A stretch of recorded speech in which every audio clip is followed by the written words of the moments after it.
হে ডেকা বন্ধুসকল, কংগ্ৰেছত আস্থা হেৰাইছে, জ্ঞানৰ হেৰাইছে চকু, বাংলাদেশীৰ উদ্ভণ্ডালিত আইৰ কঁপিছে বুকু, নহয় জানো? জৱাহৰলাল নেহেৰু। আমি দেখিছিলোঁ সৰুতে গাই গৰু চিহ্নত আমাৰ দেউতাসকল, আমাৰ পিতাদেৱে ভোট দিছিলে। সেই জৱাহৰলাল নেহেৰুৰে দুহিতা ইন্দিৰা গান্ধী। ইন্দিৰা গান্ধীৰ স্বামীৰ নাম হৈছে ফিৰোজ খান। অৱশ্যে ফিৰোজ খানক ফিৰোজ গান্ধী উপাধি প্ৰদান কৰিলে মহাত্মা গান্ধীয়ে। গান্ধী উপাধি প্ৰদান কৰিলে আমাৰ মহাত্মা গান্ধী। সেই মহাত্মা গান্ধীয়ে দিনৰ পৰাই ফিৰোজ গান্ধী নামেৰে জনাজাত। এই ফিৰোজ খান গান্ধীৰ ঔৰসত জন্ম হ'ল ৰাজীৱ গান্ধী। খানৰ ঔৰসত ৰাজীৱৰ জন্ম হ'ল। ৰাজীৱ গান্ধীৰ মৃত্যুৰ পাছত তেওঁৰ ঔৰসত জন্ম হ'ল ৰাহুল গান্ধী, ৰাহুল খান গান্ধী। এই বন্ধুসকল,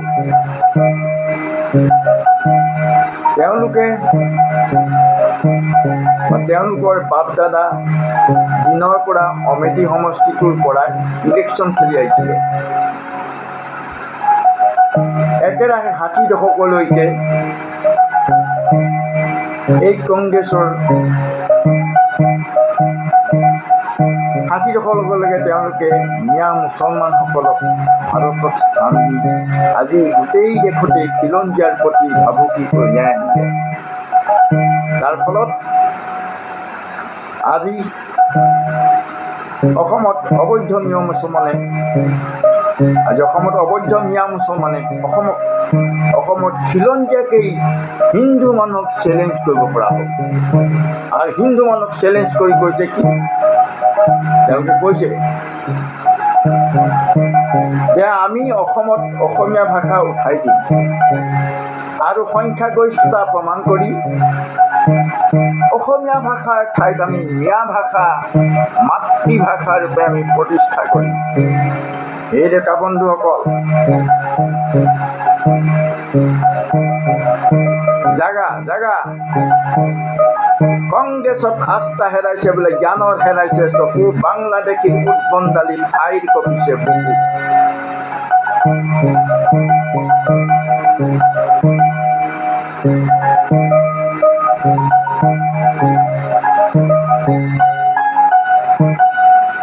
জাতি মাটিৰ কথা বহুজনে ক'লে, বহুবাৰেই ক'লে, পিছে ডাঙৰ মানুহ খবৰ পৰাই বদনৰ ভাও ল'লে। ভাষা সংস্কৃতিৰ কথা বহুত মুখে মুখে আখৈ ফুটা দি ফুটে, পিছে নিজ সন্তানক নপঢ়ুৱাই মাতৃভাষাতে। পিন্ধিবৰ সময় হ'ল ৰণৰে কবচ, হেংদাং লবৰ হ'ল তুলি দুহাতত, ওলোৱা মিলি সকলোৱে জাতি বচাবৰ হ'ল, জাগা জাগা অসমীয়া জাগিবৰ হ'ল। ওলোৱা মিলি সকলোৱে জাতি বচাবৰ হ'ল, জাগা জাগা অসমীয়া জাগিবৰ হ'ল।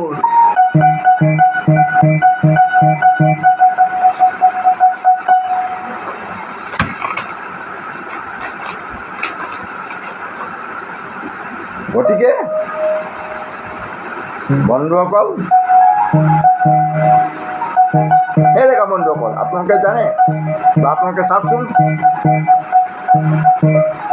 এই খালৰ কচুবোৰ গাত ঘঁহি দক্ষিণী চপোৱা ৰাজনীতিজ্ঞসকল কোন আছিল? একেটাই ৬০টা দশক শাসনৰ ভাৰ লৈ থকা কংগ্ৰেছেই নহয় জানো? গতিকে চাওক আমাৰ চৰকাৰ অহাৰ পৰাই গান্ধী পৰিয়ালে ৬১ ৰজাৰ দৰে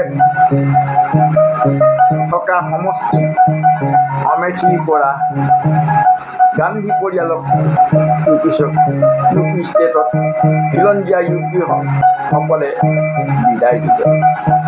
যোগী আদিত্যনাথ চৰকাৰক তেওঁলোকে আদৰি ল'লে।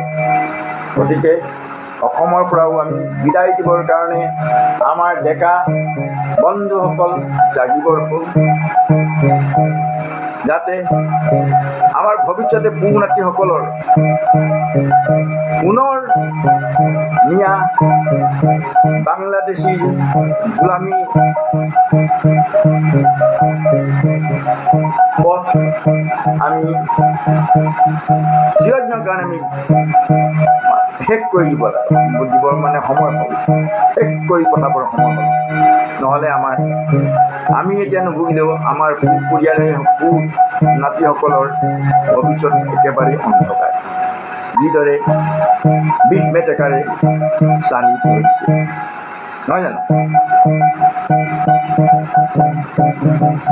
সেই ডেকা বন্ধুসকল, আজি কংগ্ৰেছৰ গুৰি ধৰোঁতাজন মহাত্মা গান্ধীয়ে উপাধি প্ৰদান কৰা ফিৰোজ গান্ধী নহয় জানো? বা ফিৰোজ গান্ধী তেওঁৰ ৰক্তই জানো হীৰাই হীৰাই গৈ থকা নাই জানো?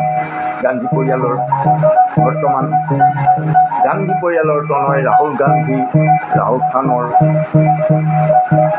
গাত খান পৰিয়ালৰ ৰক্ত জানো হীৰাই হীৰাই গৈ থকা নাই জানো? আপোনালোকে ভাবি চাওকচোন ভালদৰে। আপোনালোকে জানে মৃত ইন্দিৰা গান্ধীৰ স্বামীৰ নাম আছিলে ফিৰোজ খান। ফিৰোজ খানৰ বাপেকৰ নাম আছিলে জাহিৰ খানৰ বাপেকৰ নাম আছিলে জব্বৰ খান। গতিকে যদি সেই আগৰ খালৰ কচুকে যদি গাত ঘঁহি লয়, আমাৰ পুনাতিসকলৰ ভৱিষ্যতবোৰ অন্ধকাৰ নহ'বনে? গতিকে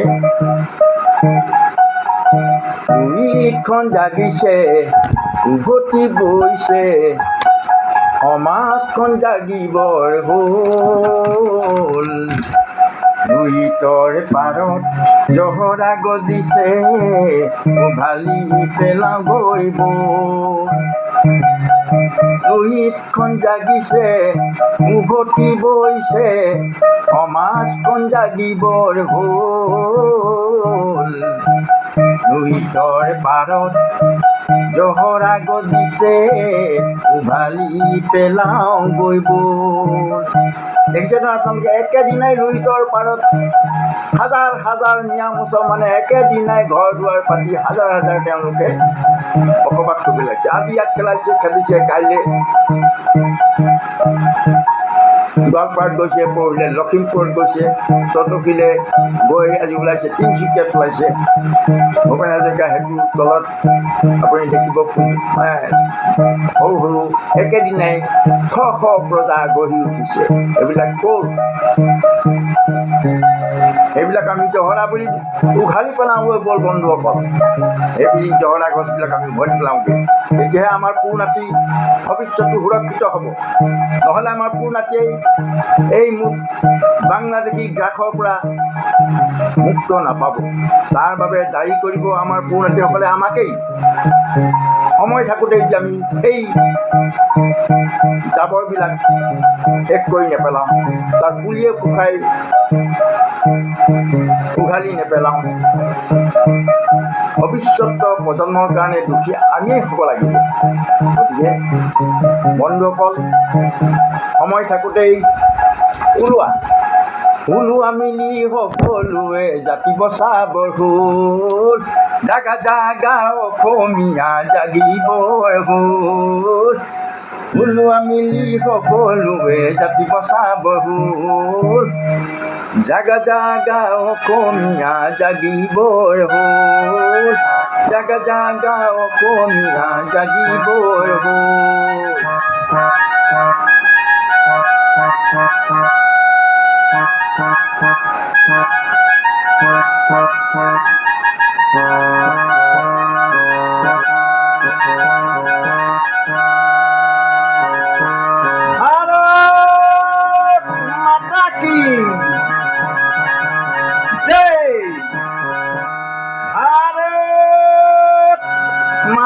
কি জয়। বন্দে মাতৰম, বন্দে বন্দে বন্দে মাতৰম, বন্দে মাতৰম।